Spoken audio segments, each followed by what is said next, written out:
Muhammad Nabi Rasul yang akhir, senang hati bensigom aso langit ngan dunia, ne pedang hukum pesabo umat belam tribri, makmu belahi aso dunia hudip mulia.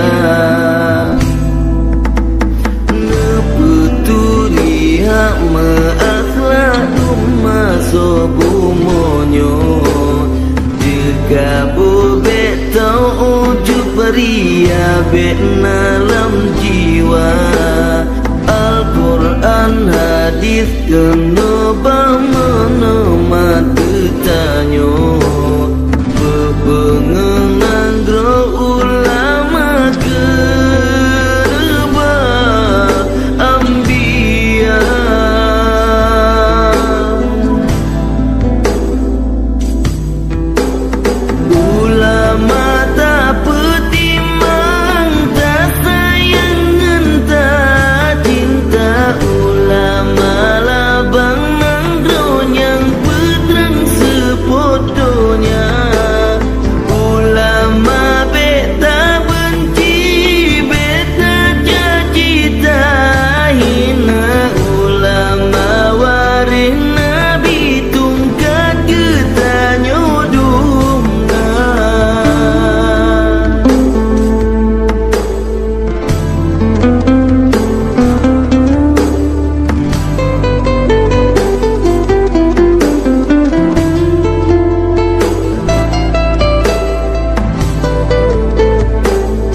adat bapa temerem hukum basya kuala kanon niba putro fangarsam niba bintara bandum berjiwa pulang peti mengaje mulia rakyat taat ketuhan iman sabilam dada.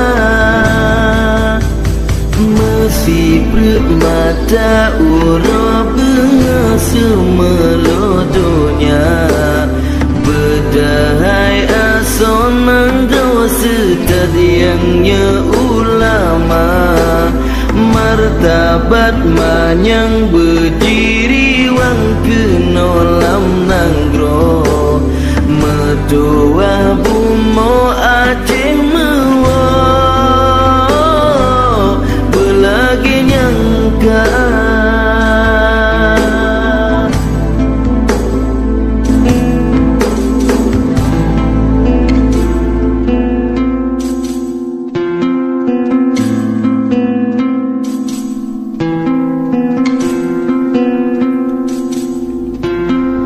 Denganlah Muhammad Nabi Rasul yang akhir, senang hati bensigom aso langit ngan dunia, ne pedang hukum pesabo umat belam tribri, makmu belahi aso dunia hudip mulia.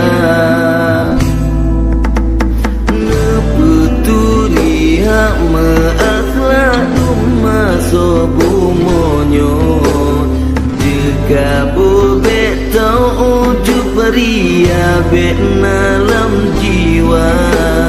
Al-Quran hadis kena